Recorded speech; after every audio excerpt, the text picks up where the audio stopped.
Thank you. First frame. Ryan Day to break.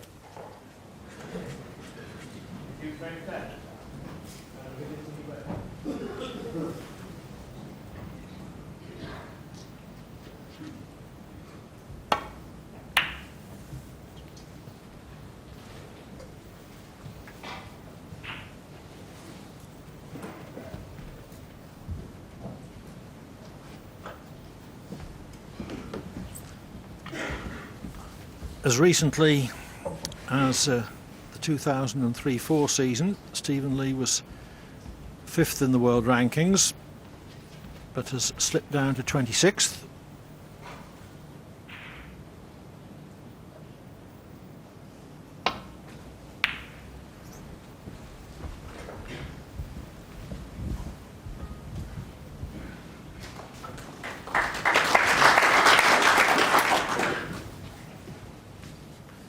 And even though he's reached one quarter final and 2 last 16s this season, Foul and a miss. Stephen Lee 4. as Day gives a completely unnecessary 4 away. Even as I said, with the quarter final and 2 last 16s, Lee has not been able to improve provisionally on the ranking of 26th, with which he started the season. He's lost in a few qualifying competitions.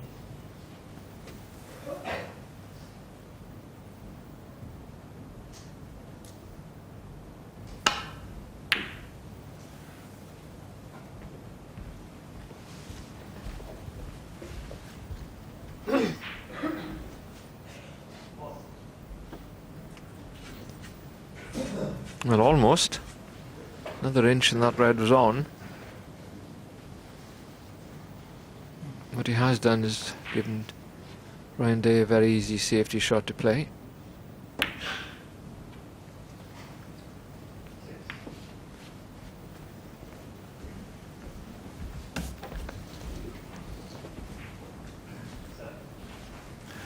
Ryan Day, the world number 8, who has reached 3 world ranking finals without managing to win one.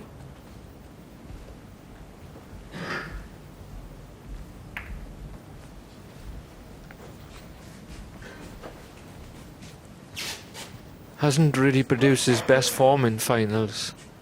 Clivey's had some, well, top quality stuff during tournaments to get to the final, but just needs that an extra bit of well, I think his mental strength to get through and win his first tournament. He'll become then probably a multiple winner because he's an excellent player. Had a great chance, of course, against Dominic Dale just had a few seasons ago in China when he I think he was 6-2 in front. Dominic Dale came back and beat him in the final.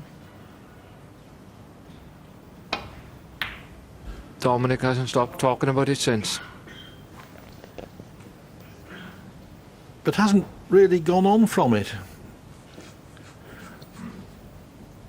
Hasn't qualified to come to the Crucible this year, for instance.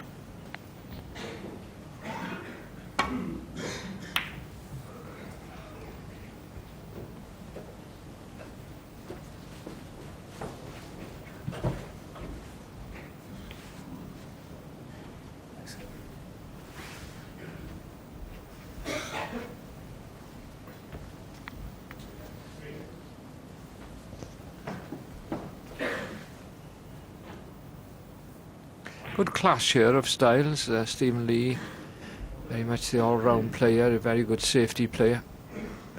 Can make his breaks and pot him with the rest, but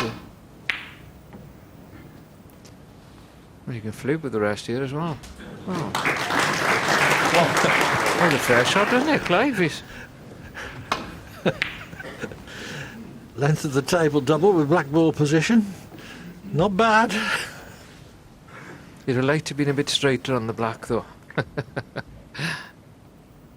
No, I was just saying there's different styles here. Stephen Lee tends to get what's there and plays a very strong safety game, while Ryan Day is just well, he's not just an all-out attacker, but he's very strong in that department. He can play his safety game as well, but not his style.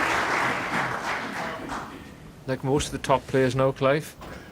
Yes.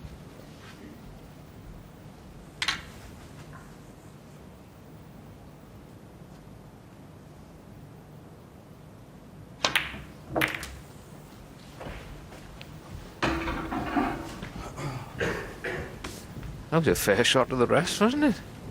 16. That would be a good shot if his hand is on the table. He's got his reward anyway, a red in the centre.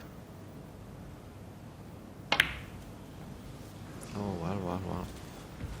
Well, let's put that to 16. early match nerves. That was quite an easy red. Especially after the previous shot he played.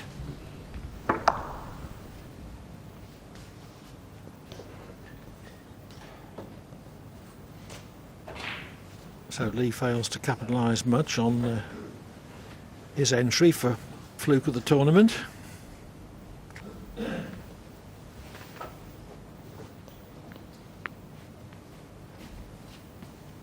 I think he should have a fluke of the tournament, Clive.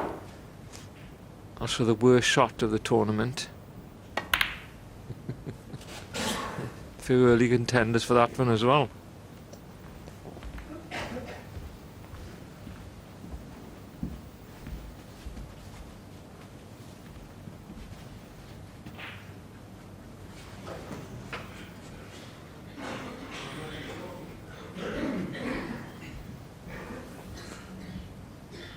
Just wondering which Stephen Lee will turn up today. He's tends to go into his shell a little bit if he starts to struggle. On the other hand, when he gets flowing, he's an exceptionally good player.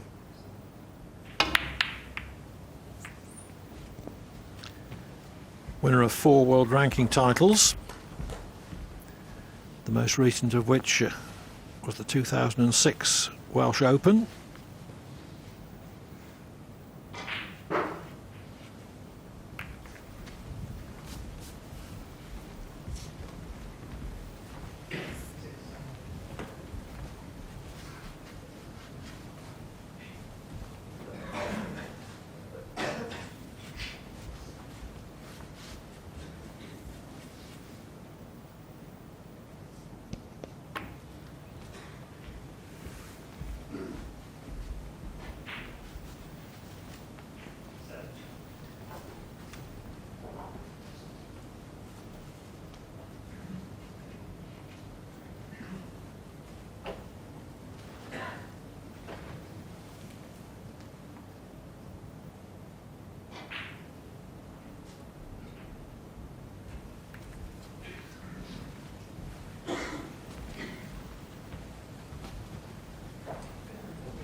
It's a good shot, that.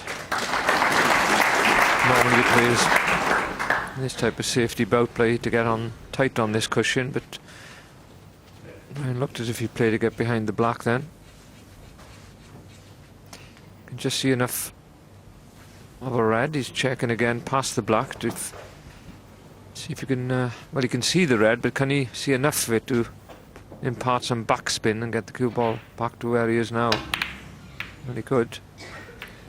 And again, very good shot. Well, very poor spread now because safety is restricted on that balk area up there with all those reds. So somebody's going to have to take a chance before long.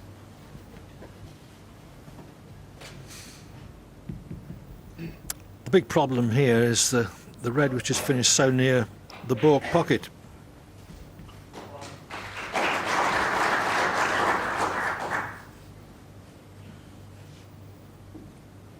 So Day has either got to cover that red and every other potable red, or he's got to chance his arm and try and get out of this by a good putt.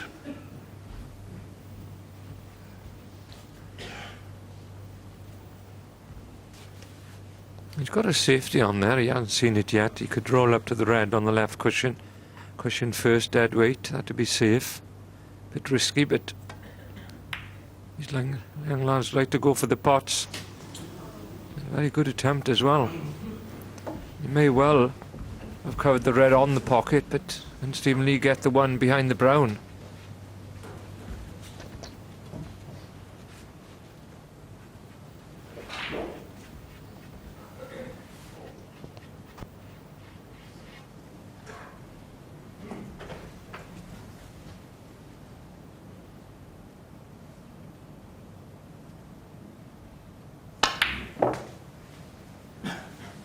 One.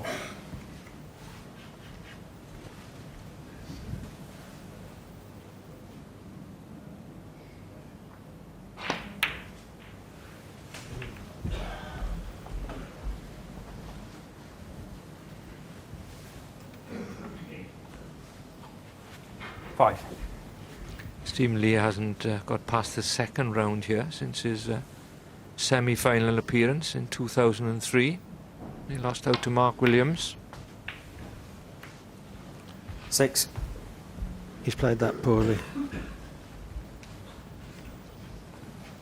Just a basic positional shot that was.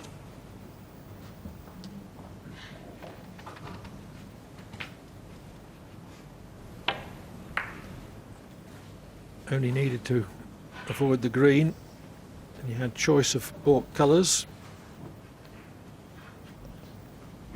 One of the problems is the players are not generally used to playing position for ball colours apart from towards the end of a frame, and blue and pink is off their spots and tied up. We had to mess about down there for a while. He's taking the brown on.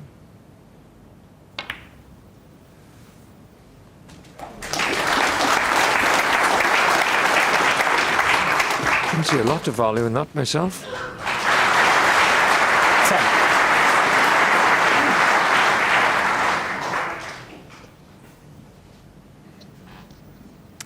Well, he wasn't playing onto a red.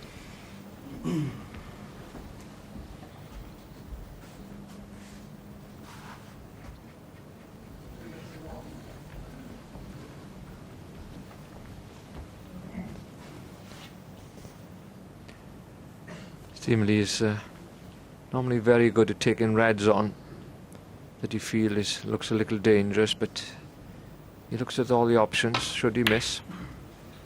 He didn't that time though. Stephen Lee, 10. All out for that one, knew he'd be leaving the red on the centre. Bit of an aggressive approach to start with, Clive. Yes, he had a decent safety available there, but chose the dodgy red. 1. Oh, the towel's out very early. Well, he's carrying an awful lot of weight, so he does sweat very easily.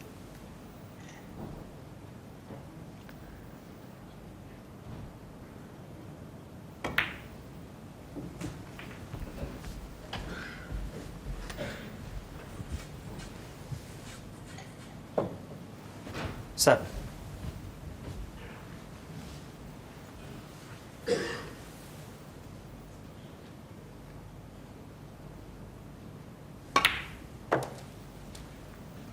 Eight.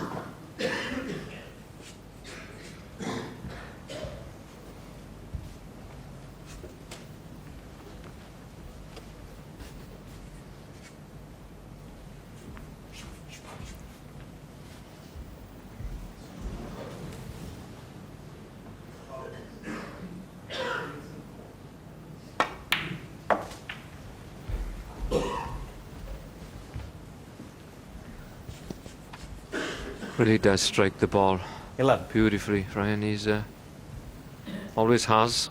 Very good amateur player before he turned professional, and getting a lot of good results now. 12. Even the very best in the world don't fancy playing this man when he's on form.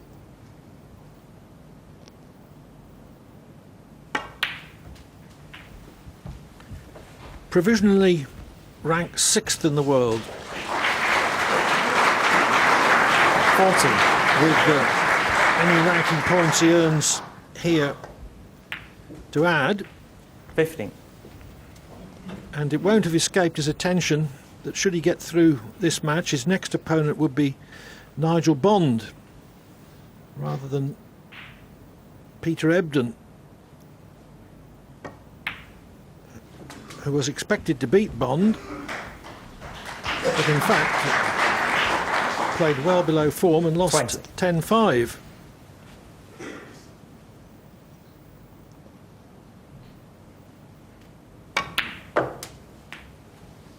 $21. Ryan moves the ball around the table very easily. He's a very powerful hitter. No trouble at all with a long pot and screw it back into baulk.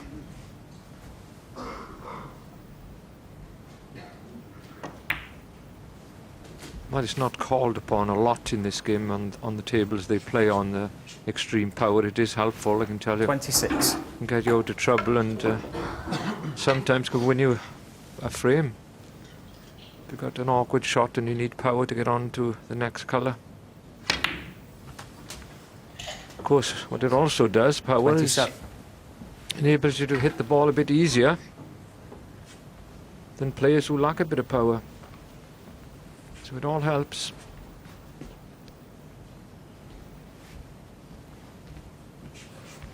Well, a lot of Day's power, not that he needs it here, is in the timing.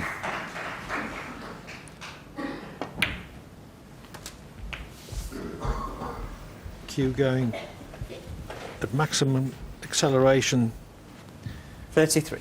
as it goes through the cue ball.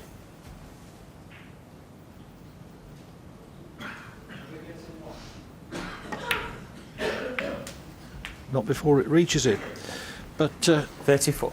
he won't be entirely happy with that positional cannon.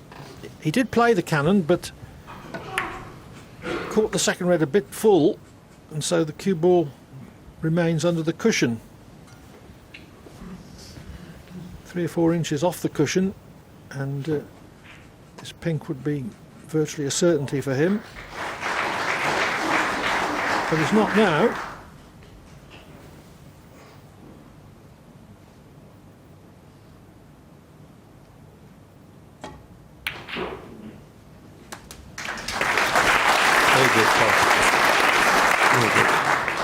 And Fred Davis, of course, world billiard and snooker champion, Clive. Yes, Fred. yes. He used to say never play a cannon from one red to another. But it's different now. These days, 41. Clive, it's done quite often, isn't it? Yes. Yes. Shot choices differ from the days of Fred and Joe Davis, although they were great pioneers of championship snooker.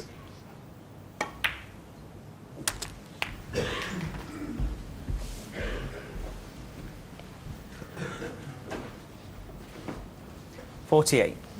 Just failed to clip the right hand of those 2 reds, which would have enabled him to keep the break going with an easy shot.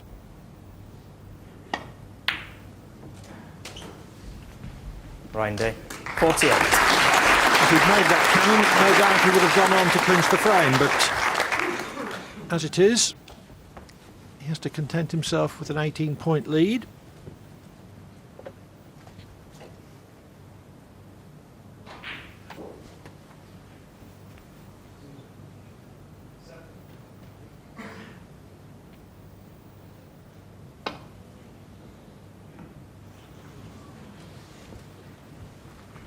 Foul. And a miss. Ryan Day 4. Wanted a thin contact so that he didn't clip a red towards the right corner.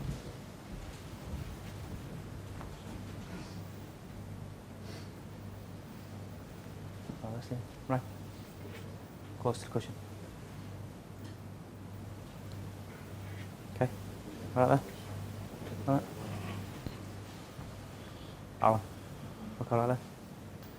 Yeah. Brendan Moore, the referee, checking with the scorer, who is Alan Chamberlain this morning, also a referee.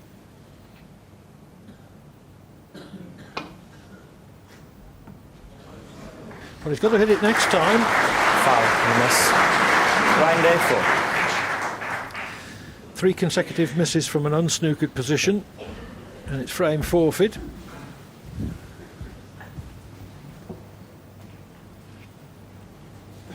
Okay there. Right. I read this time. And as life has it, Clive, the 2 people that were involved in the first one ever given are here today. I'll miss it as well. Myself as a player against Tony Drago, Yes. and Alan Chamberlain, the referee. That was back in 1923. Well, 1991 actually, World Masters in Birmingham.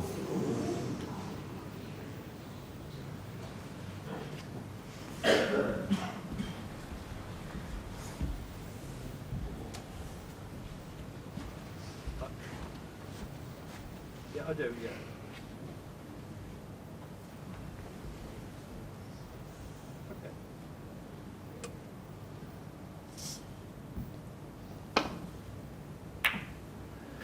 Well, he made sure he hit it that time, but you can see why he wanted to hit it much thinner.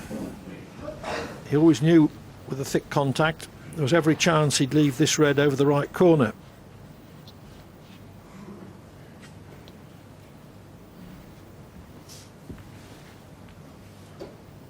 Looks from here, if he takes this pot on, he could go close to the left centre pocket with the cue ball.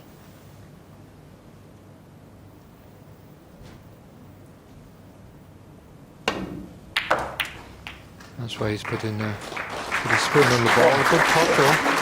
Little unfortunate to catch the black straight on. It's a tough pink in the middle. Or possibly play a snooker behind black and green. Put the brown safe on the side cushion. Protect his 27-point lead.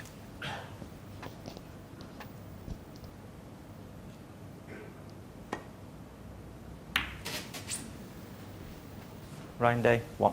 Yes, as good a potter as Day is, he didn't think the pink was worth risking.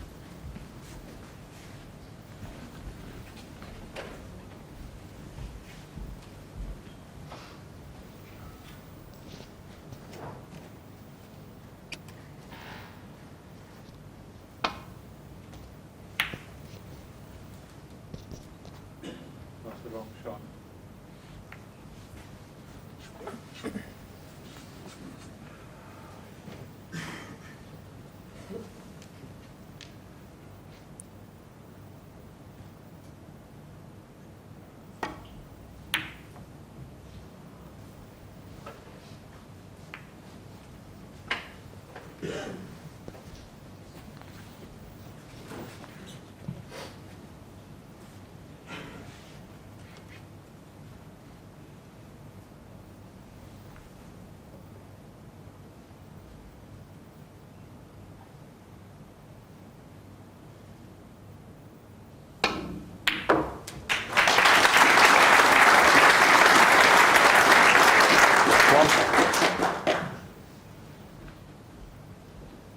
Good pot from Lee. He's still in it.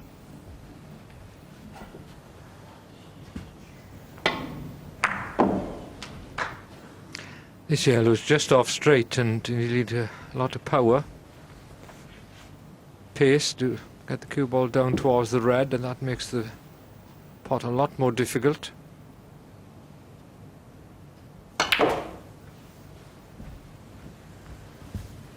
No. A little unfortunate to catch the knuckle, but at least it brought the cue ball closer to the red, but it's a thin cut left in the middle.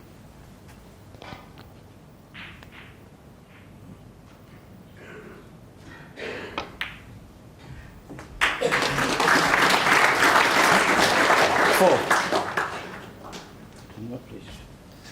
Well, we're going to see in a minute or two whether it's going to do Day any good to have put the brown under the side cushion to help protect his lead.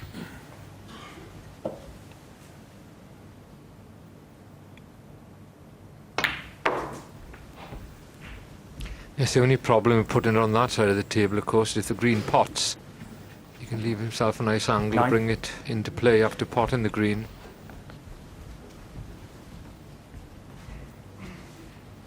Just having a look now where he wants the cue ball to. Pot green and dislodge the brown.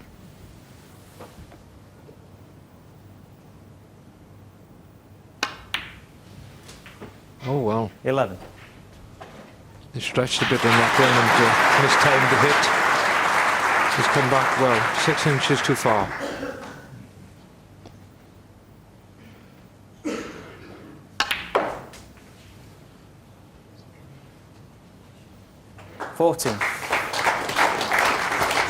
Power screw, attempting to get the cue ball to the side cushion to leave the brown pretty straight. I think he's going for it, Clive. He's had a look at the potting angle. He's been very aggressive in this first frame.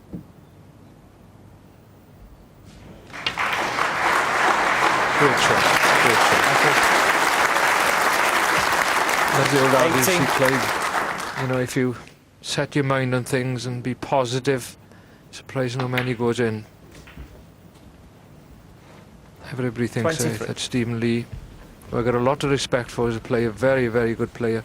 He's been playing a little bit too negative, and that's why I think he's dropped down the rankings. He's well capable of coming on the table and blasting them all off. 29.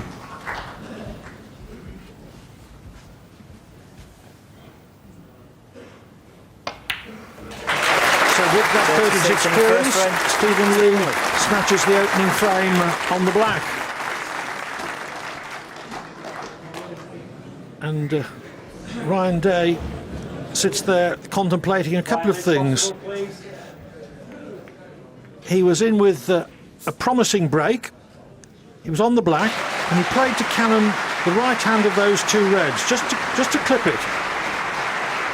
Now, if he just clipped it, both those reds would have been pottable.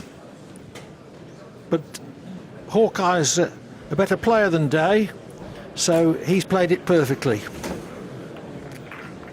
And didn't really get a chance after that when he's sitting down there wondering what went wrong.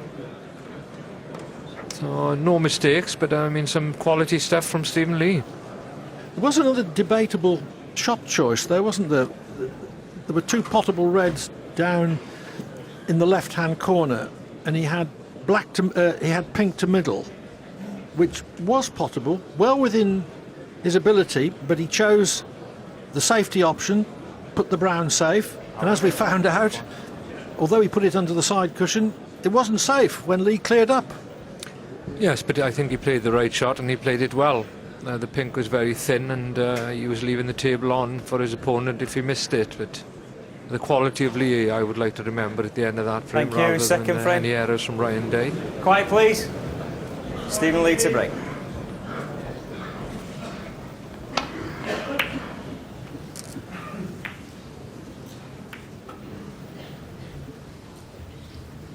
Poor break-off shot from Lee, but somehow or other he's struggled the cue ball back to the ball cushion.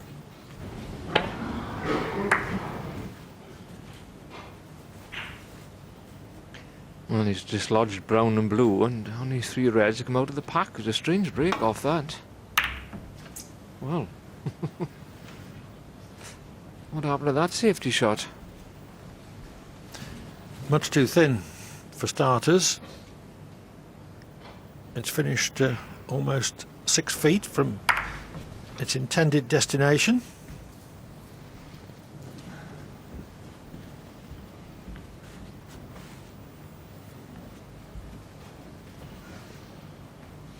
Ryan Day is, well, his last season was his best performance year in the World Championships.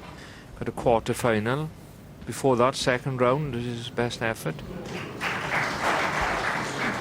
But he's shown a lot of improvement the last few years. He's pushing forward in giant strides, I must say.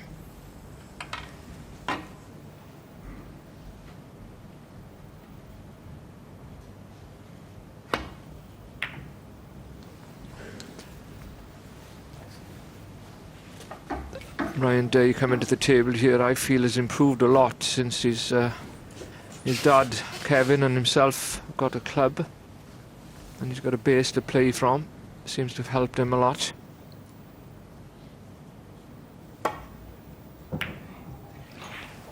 Yes, that's in Pontycummer.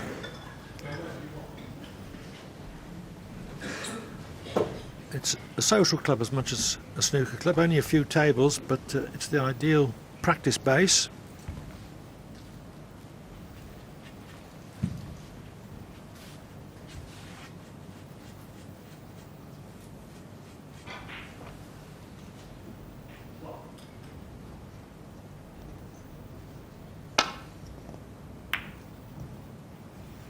What are you trying to say there, Clive? They like their drink in Pontycummer more than their snooker, you mean?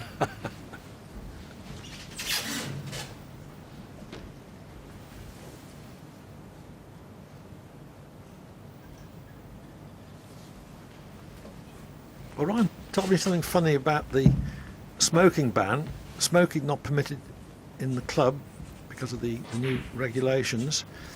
So the customers have to go outside, but if too many of them go outside, they create too much noise and the neighbours complain. So he said sometimes you got them queuing up to go out, which is a bit of a twist. I've heard of them queuing up to get in. So they smoke and drink then?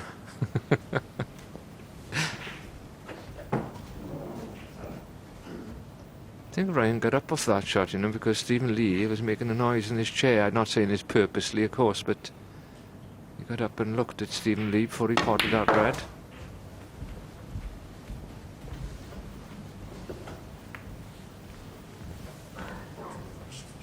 Three.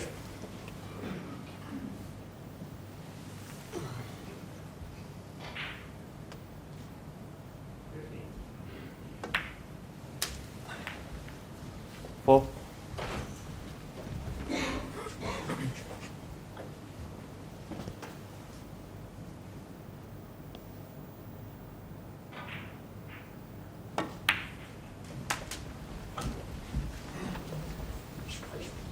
Very competent in the break building department. 11. No doubt his strong suit. Like most of the top players. 12. Don't think there's anybody in the top 8 that doesn't score well. Well, they wouldn't be in the top 8 if they didn't these days. I wonder what Joe Davis, if he was with us now, would think of this lot. 19.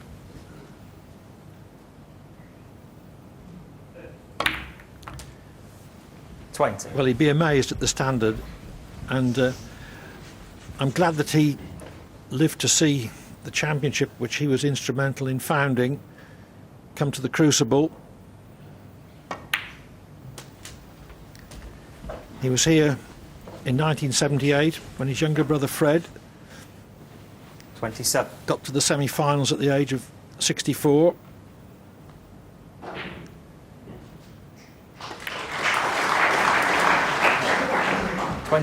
And I was sitting a couple of rows behind him in the theatre.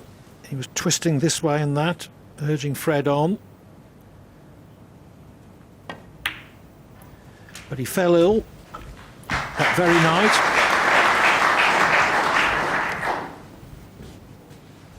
A couple of days later, 35. he was having an operation and he never recovered from it. But at least he saw what the crucible was all about.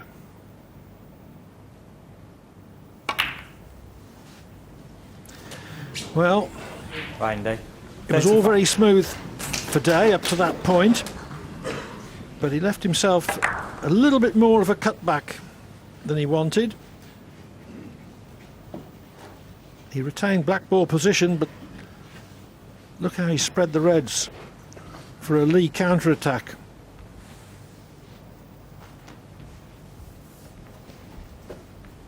Oh, he'd done a 48 in the first frame and had a good lead and lost that frame and looked well set there for a good break, and now Stephen Lee's got a chance. Not an easy chance, I must say.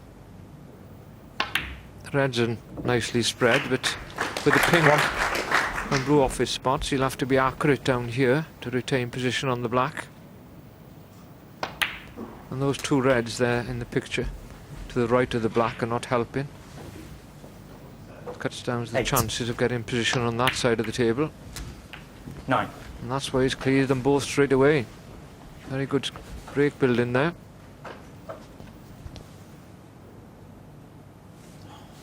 Covered. Thank you.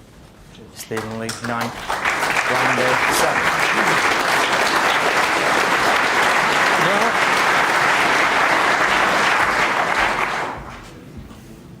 7. Immediately called a foul on himself.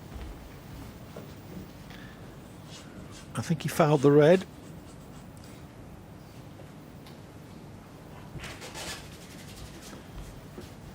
There's a very strong code of ethics on the table amongst the players.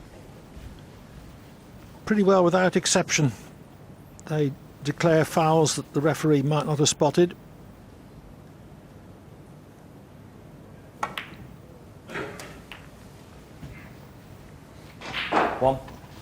I always thought, Clive, you know, if somebody declares a foul against you and the referee hasn't seen it, they should play a safety the next shot. I did, honestly. I think he should play a safety. A little bit like in football when they kick the ball into touch if somebody's injured and they kick the ball back to them. It'll never be done, I shouldn't think, but... Oh, can I have that shot again, please? Well. His mind wasn't clear there on that shot, 5. that's for sure. Caught the blue, full ball. He tried to avoid the blue.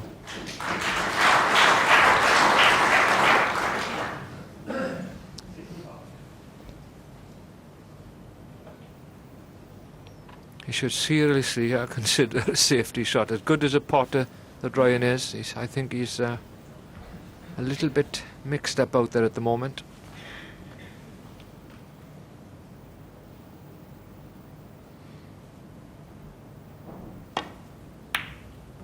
There's a pot and a safety combined. 6. The only trouble is, he got both of them.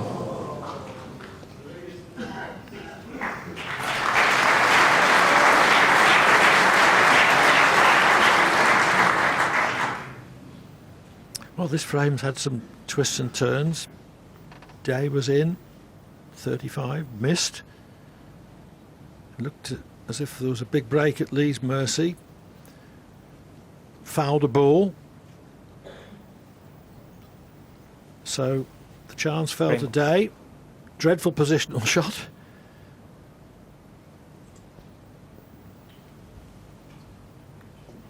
But Ryan Day, perfect 6. place, rolling up behind the green.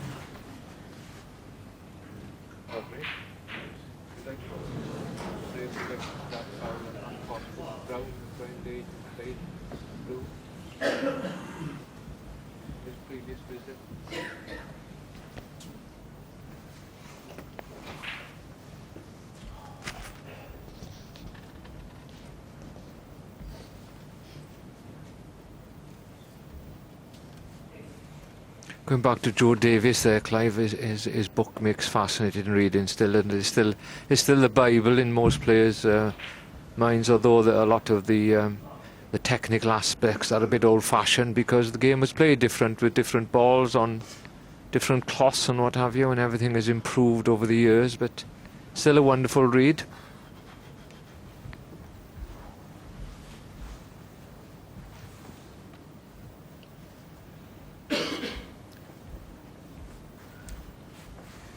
Lee's had to think about this for more than a minute. I'm not surprised because the reds are so well spread and it's difficult to see how he's going to get safe from this. without the assistance of a favourable run of the ball.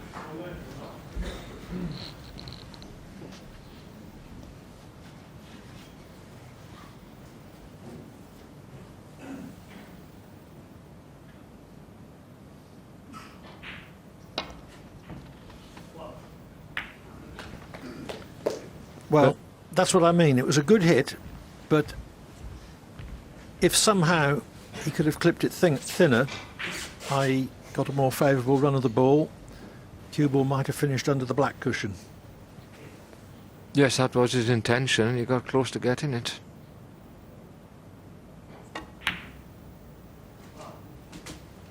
He just squeezed that one in the far corner. So another good chance. 40 points in front, and Red's very favourably placed.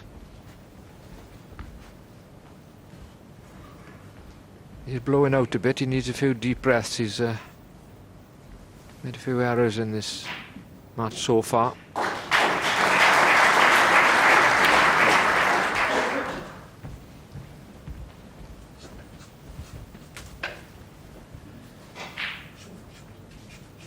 Three. He's played lots of matches. He's been in 3 world ranking finals, but he's still a bit tense, it seems to me, because this is the Crucible, and the World Championship comes only once a year. Yes, he had a lean spell, didn't he, in mid-season this year. He lost, I think, 3 consecutive matches first round. I think then he got to the semi-final of the China Open, lost to John Higgins, and that restored his confidence to come here to the Crucible.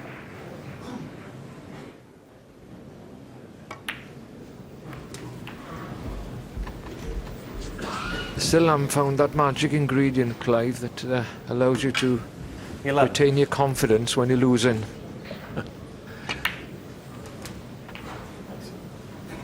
$12.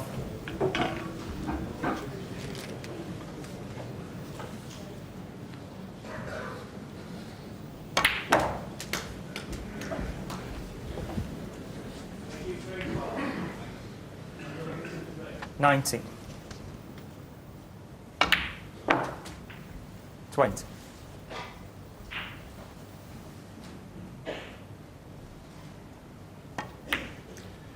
Well, anyway, Day well past the post in this second frame. 28.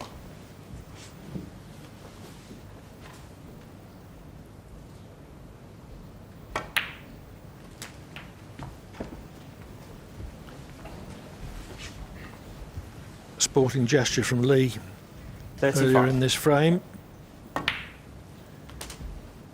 36. declaring a foul himself when he was in very good position.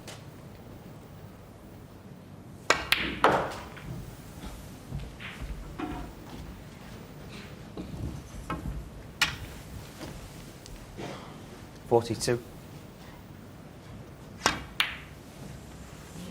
42 and 3. So with that effort of 42, Ryan Day clinches the second frame and levels the match at 1-all. Yeah.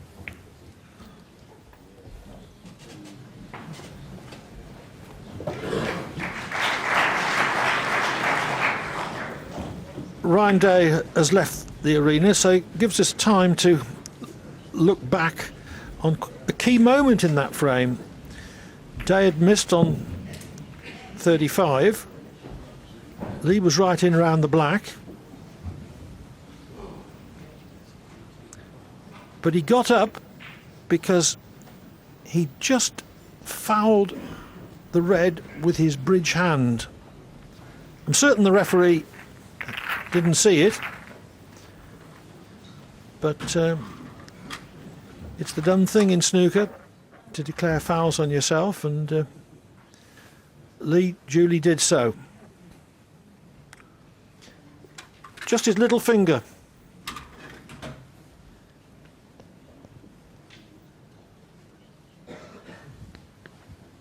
Well, the referee was standing down by the yellow spot, so it's been difficult for him to see it there, and Referees, of course, got to try and see all the fouls and things that's going wrong, and also must try not to get in the line of the shot when the players are down. It's a difficult job. And of course, the bridge hand would have been on the blind side of the referee because the ball would have been in the way of his line of vision. So I can't rip into Brendan Moore over that one.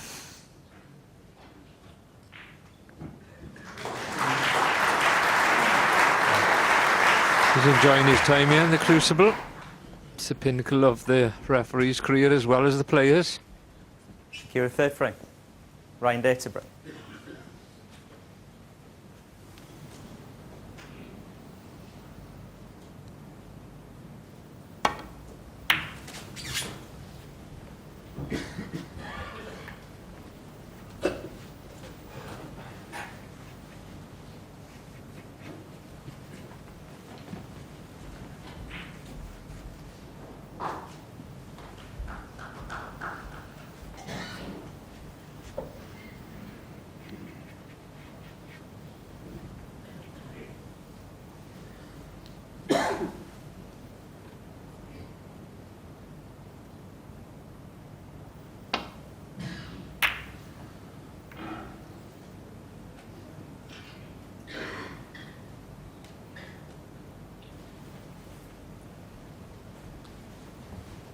A little shorter pace.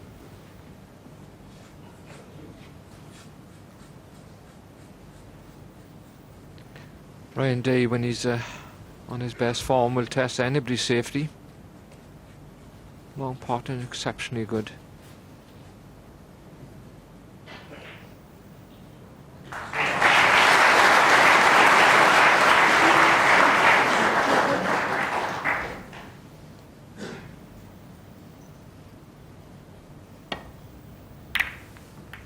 Didn't fancy the long pot on though. Obviously position wasn't going to be available after potting it. You always got to weigh up risk against reward when you go down to your shots. These days a lot of the young players, they don't really see the risk.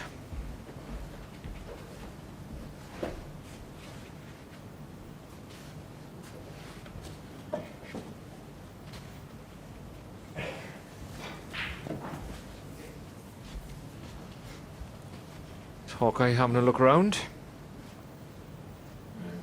Safety is the call, I think, from Stephen Lee. Very thin. Those two reds below the pink spot there.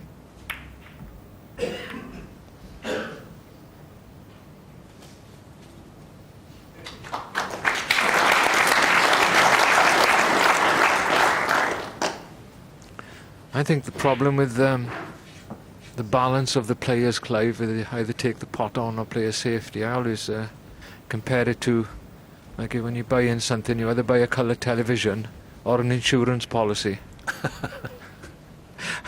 And I think all the young players would prefer the colour television, so they go for everything.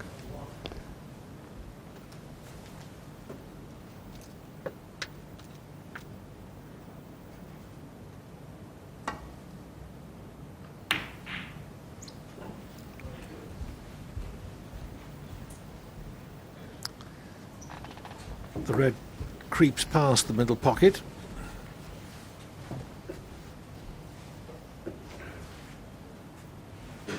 A lot to weigh up very often with the marginal shot choices. Risk, difficulty, potential gain, possible alternatives. Match situation and frame situation, of course, and more importantly than anything else, Clive, how will you feel yourself? No use taking a shot on if you don't fancy getting it. As Ray Reardon once told me when I was an amateur player, and I asked him the question, what's the secret of his success in championships? He said, we never take a ball on unless you know you're going to make it. Very wise man. World champion 6 times. Oh my life. What's happened there?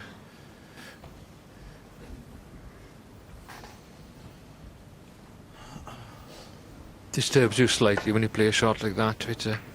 It was a risky shot. He did have a gap to get past the red he can and into, but also there was reds, as you can see, by the left-hand side of the table he could have glided into as well. But as we were talking earlier on, these young players, they don't think they can miss these reds.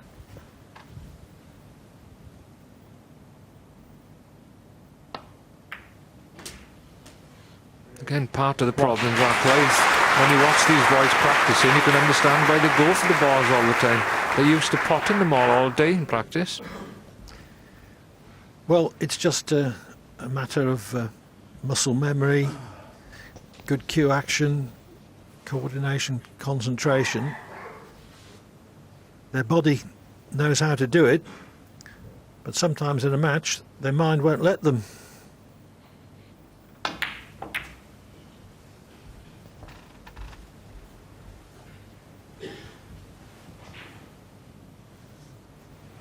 Six. The grip's the killer in the match, Clive. A little bit of tension, and the grip is... I know Frank Callan, who was the father of modern day coaching, he always said that 70% of the professionals' problems came from within their grip. Tightening too early or too late, or just pulling the cue offline with the grip. Which I suppose is... 7. You can't question it, because it's only the grip really that's on the cue. And moving. The bridge hand is still, so...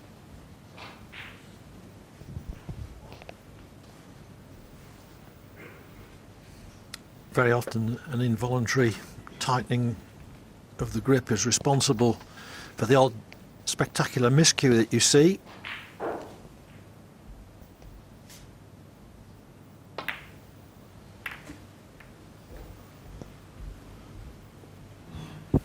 He hit that quite well. I see him looking down the line there. I think 12. it's exactly what he was trying to do. Sometimes the balls don't run for you in those situations. There was no point in him hitting that at pace. And he thought that at worst he would have 2 possible reds to left middle.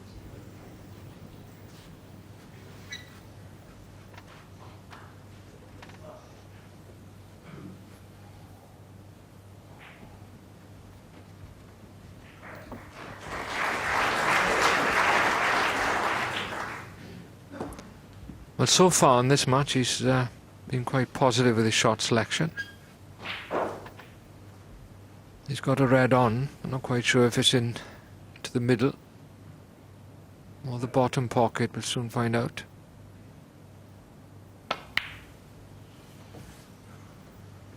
Stephen Lee, 12.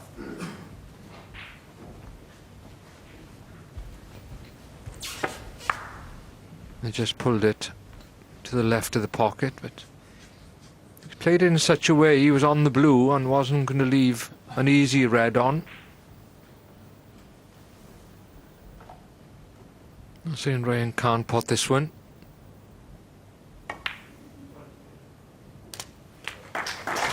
Still a good shot though.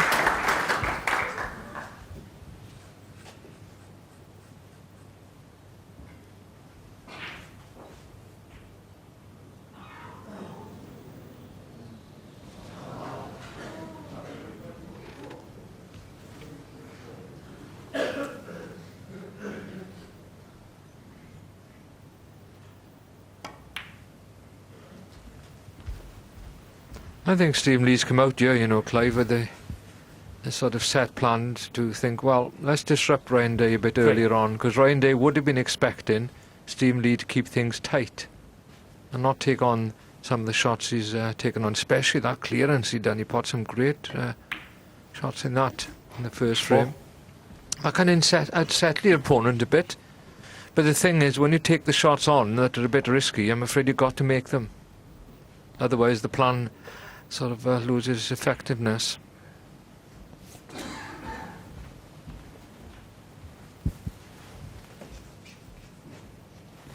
Nine.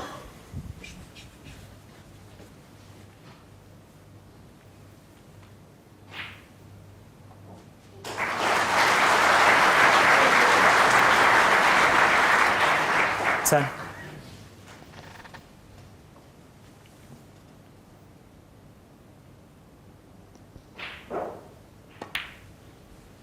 The other interesting thing to see here, if Ryan goes on to make a frame-winning break, is what will happen in the next frame. Would Stephen Lee still be going for them? 16. If he gets punished, he may change his mind and go back into defensive mode. 17.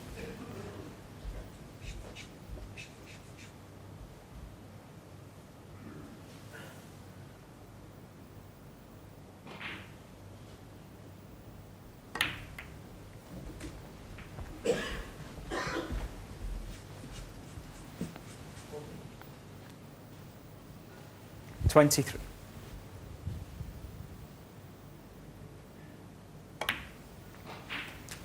I think the secret out there for the players, you know, Clive, is if they've given due attention to taking a pot on and it's risky and it doesn't go in, then it shouldn't bother them at all. They must leave it go. It's your decision. You're doing it for a reason. Otherwise you can't be sitting down thinking, well, I'm not going for anything now for a little while after that. That was a bit risky. 30. It's only risky if it doesn't go in. 31.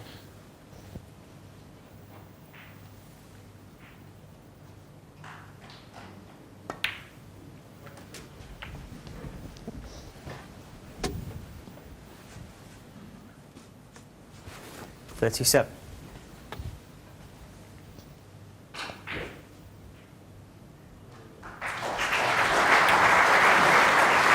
38.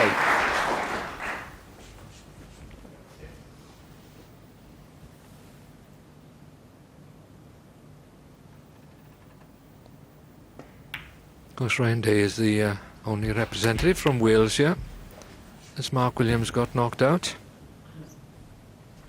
But there's two young 44. lads up this morning for Junior Pot Black. They've seen Jack Jones and Dwayne Jones representing Wales. I think there's 8 45. junior players up. They didn't look keen, mind. Waistcoats on, cues in hand at 9 o'clock this morning. They're not playing till 12, I don't think. Great, isn't it? Good players they are too.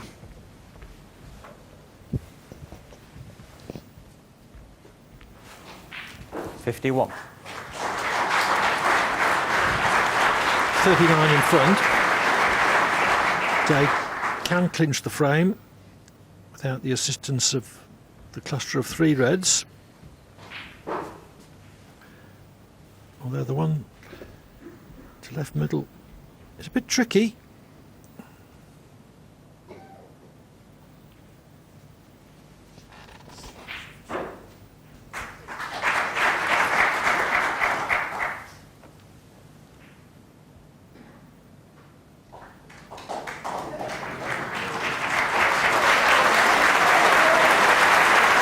Now that he's dropped it in, though, shouldn't have any further difficulty in clinching a 2-1 lead.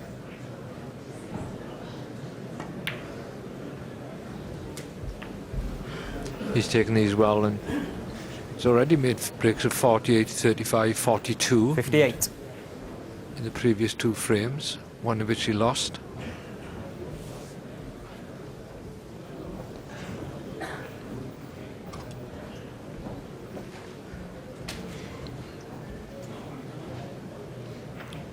Quite a presence around the table, Ryan Day. He's a very tall lad and walks around with a little bit of authority. It's nice to see that.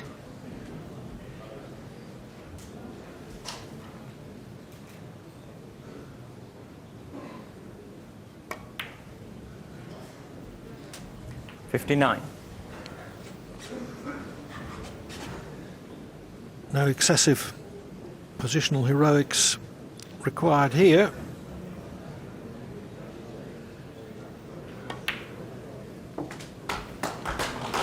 Because that puts him 53 in front with only 51 on the table. 65.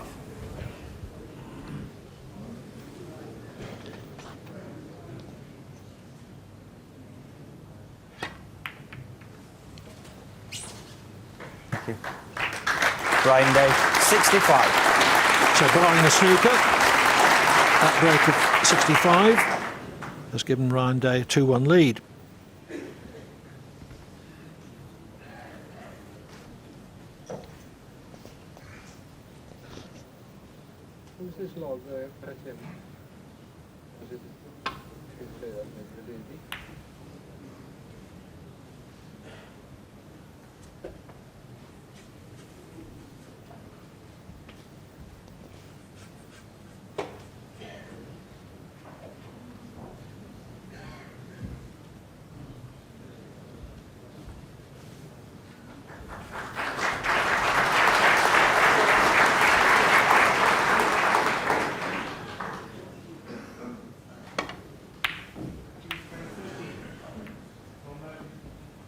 That red would have given Day any extra insurance he would be likely to need. 1.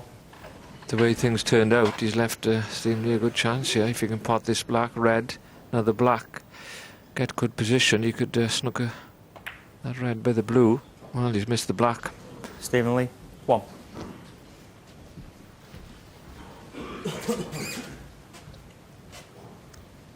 Well, I suppose the reason Lee didn't concede was 1. that it wasn't his turn to play. One of the game's elements of etiquette, which is not always observed. 8. I think the WSA has 9. also sort of gone a bit easier on the other one change of rule, Clive, when they were punishing players for conceding early in the game. They've relaxed that a little bit now.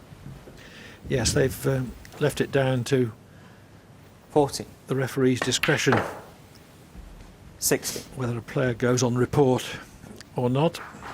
I think the rule was brought in to stop players conceding, you know, when there's 10 reds left and they're 30 behind because they got the raving hump. And that's not fair on the public and the viewers, obviously. I think when 90. somebody sort of goes for a black to win and leaves it right in the pocket and concedes, well, nothing wrong in that. 19 in frame. Anyway, Ryan Day has won 2 of the first 3 frames and leads by 2 frames to 1.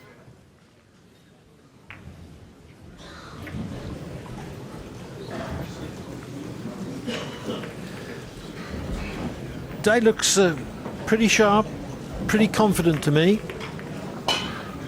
and with the other seed in his part of the draw now removed, Peter Ebdon having lost 10-5 to Nigel Bond last night, he and his supporters must be fancying his chances of getting to the quarter-final at least.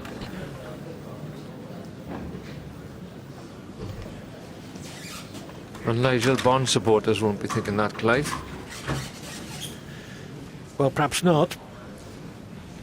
But Bond's win over Ebdon last night was only his 3rd win in all matches this season. Thank you, frame 4. Stephen Lee to break.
Come on, Hawkeye. What would you do?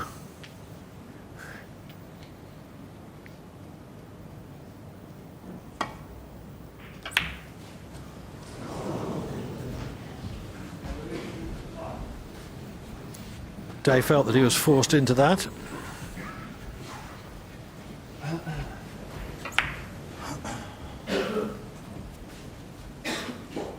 Wouldn't have been so bad if he'd missed it on the thick side rather than the thin side.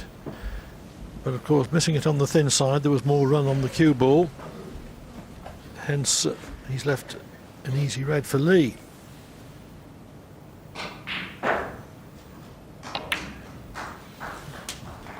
One.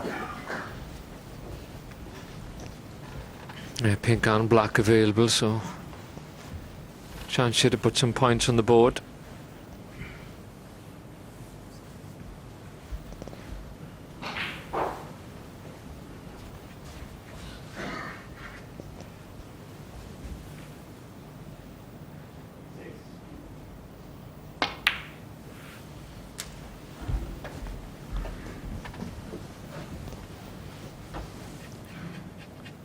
Lee's highest break so far is just 36, which I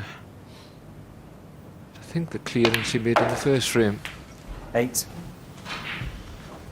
He's had chances. He looks to be playing okay, but sometimes the splits of the reds don't work out well, or you just slip out of position.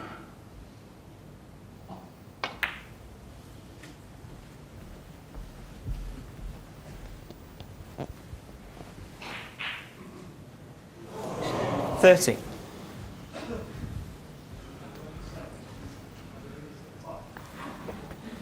Not so good this time. You can pot the red, I think, into the left centre, but the white is going to be going into the reds.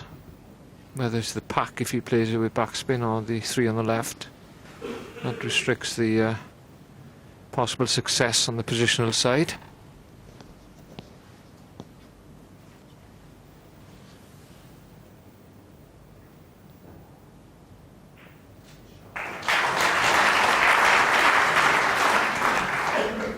$40. Very good attempt. He had a small gap to play through then and didn't quite get the pace right.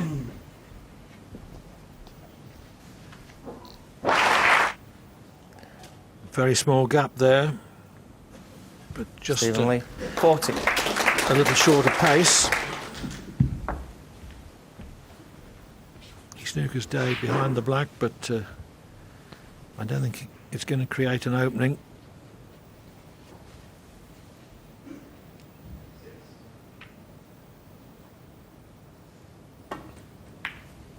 And in fact, with a slight swerve, Day could get top side of that red. To play a much better safety.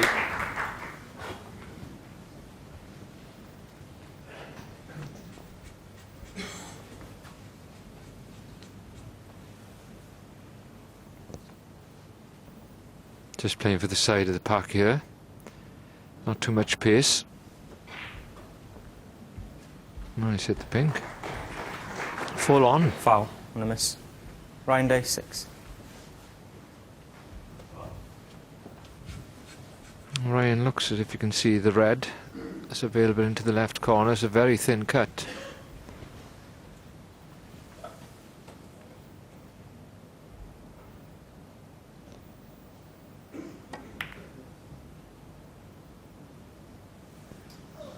Wow.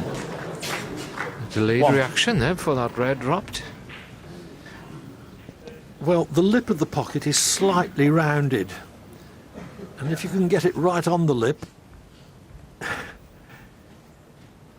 gravity will cause the board to drop. Yes, only at a gentle pace, so like that was. He's on the blue and up and running again. As Clive mentioned earlier, Ryan's looked quite sharp 6. in his first session.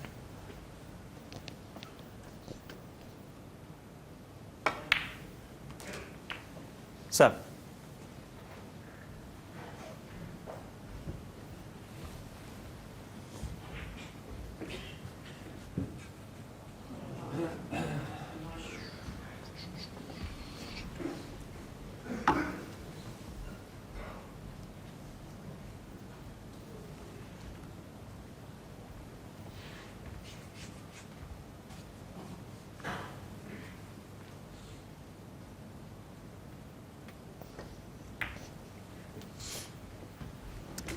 straight on that blue. Couldn't do anything with it positionally, 12. except just run it through and leave this red. It still wasn't easy, Ryan Day, 12. even if I expected him still to get it.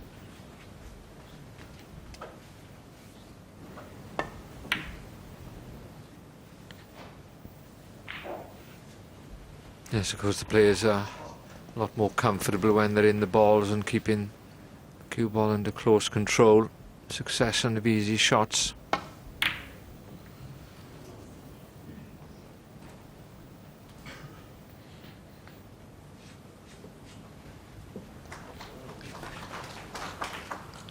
It was an attempted plant, but also a return to baulk safety if the plant didn't go in.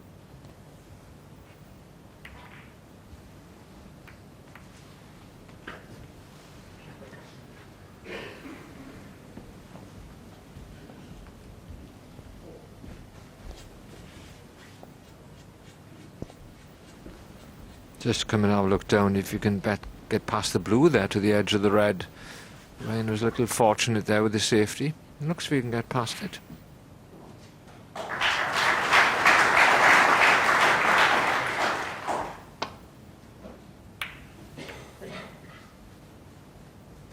Actually, you caught it too thick.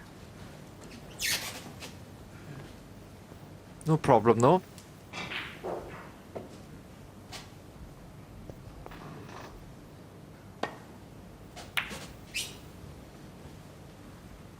Big target area there, those three ball colours. Get behind them. Acting as a buffer. I think he's got the snooker. Nicely. Oh, has he got a gap? Let's see between yellow and brown there.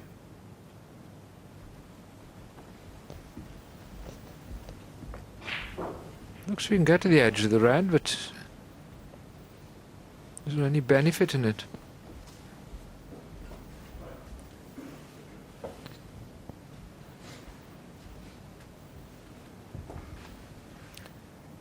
Well, nothing on down the right, looking at it from that end. It turned out that he could get through to the potting angle, and in a way that he could guide the cue ball back to baulk without cannoning another red. Having played that well, he'll be unlucky to have left this to middle, if he has.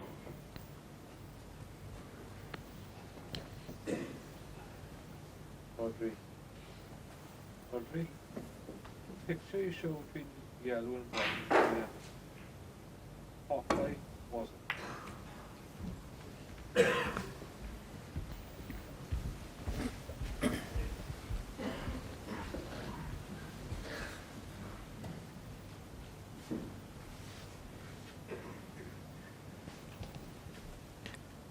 I think Hopper has a job getting in line.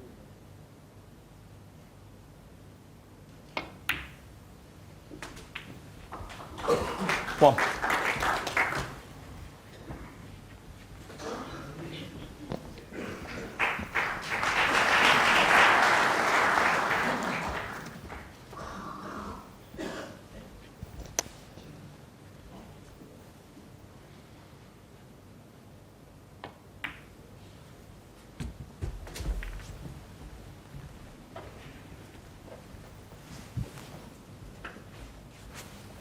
Six. Been a few twists and turns in this frame, similar to the first one. The middle two are dominated by Ryan Day. 7. I think most people like a little bit of both, Clive, don't they? See that some of the players missing chances and the other guy getting back into a frame and things. They also like the big breaks as well, but I think a mixture is the ideal recipe, really. 40. I think spectators like to see a duel. Yeah. 50. a battle of wits as well as a break-making contest.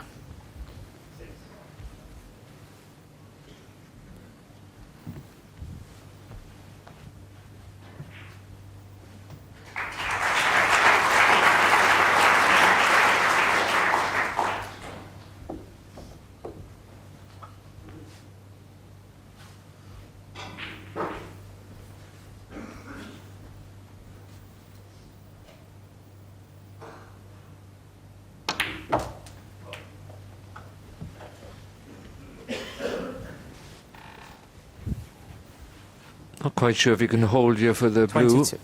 Give himself an angle to go into the reds. Yeah, just about. 23. Now he's got to watch he doesn't slip off the right-hand side of these pack of reds. And he caught the pink a little bit on the thin side. And after all that energy and pace 28. he put into the ball, see him the split here, the reds really haven't moved a lot. That red was kissed back into the pack by the pink. He's not playing that plan, surely.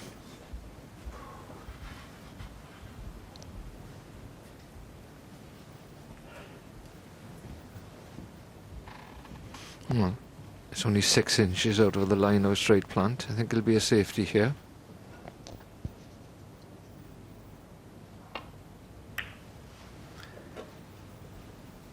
Stephen Lee, 28. Although he didn't get the split just right, I thought he was a bit unlucky not to leave anything at all from it.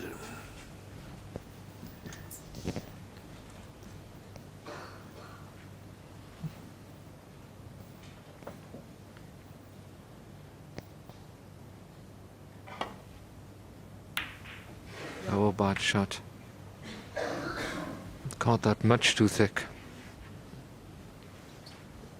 He looks a bit disturbed on some of his long cuts. And there's one earlier that he totally mishit. Well. He wasn't punished there. Lee came to the table 24 in front and with a chance to clinch this fourth frame. Could be the difference between levelling at 2-all and going 3-1 behind.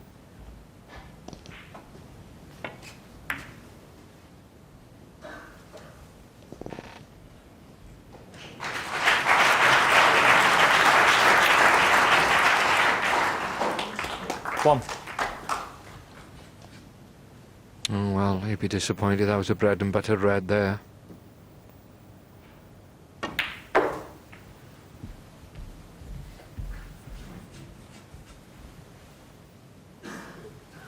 Six.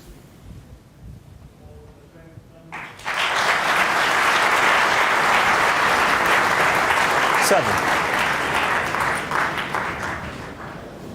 Don't think the pink respots. Looks to be covered by those two reds, but we'll soon see now.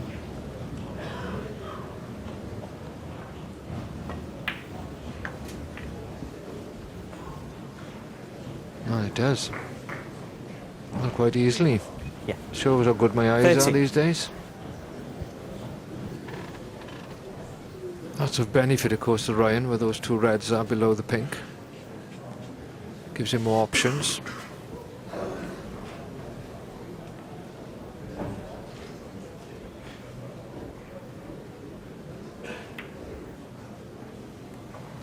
Once again, we're seeing quite a lot 40. of movement and noise from the other side here, the Crucible, at an important time on this table.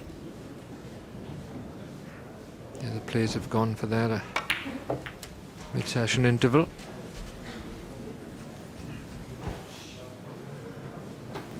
21.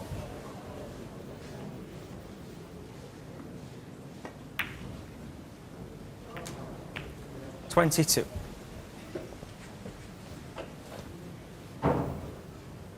He's looked the stronger player of the two, so if he does go on to clinch this fourth frame and take a 3-1 lead into the interval, I don't think Emery could complain. But Stephen Lee, of course, 29. as Clive mentioned, didn't get a good kiss off the pack and then missed a very comfortable red after that, after a bad safety from Ryan Day. 30. He'll be terribly disappointed, but Ryan has just played a bad positional shot.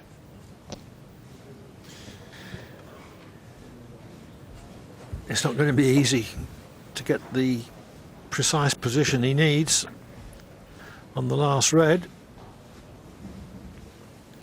Even the pot isn't a formality.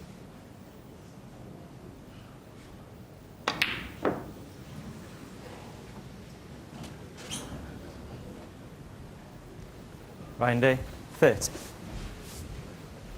Well, a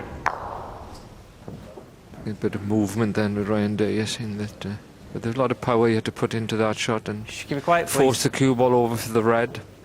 And because he caught the blue a little bit thick, the cue ball would have, if he'd have potted it, been another 2 or 3 inches closer to this red. Still a thin cut for Stephen Lee. And can't do a lot with the cue ball apart from leave it go on this natural roll. Oh, well. It wasn't that difficult.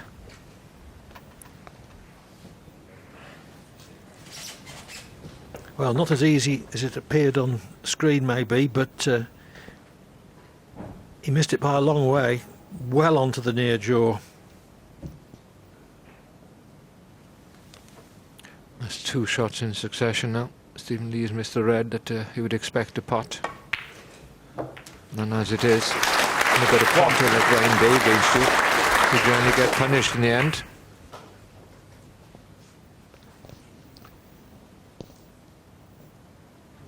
Lee has been outscored 2-1. Day has had 5 breaks over 30, including one of 65. Lee has had only 130, and he's missed a couple of key chances also.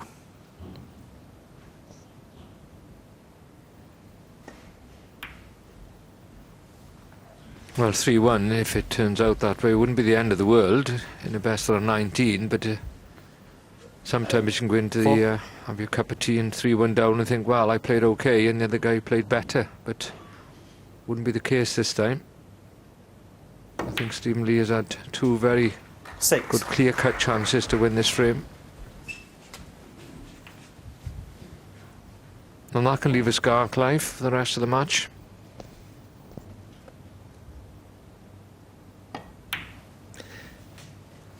Nine. Yes, because you're compensating for earlier mistakes, or trying to, as well as playing the frame in hand. 13. The brown was enough.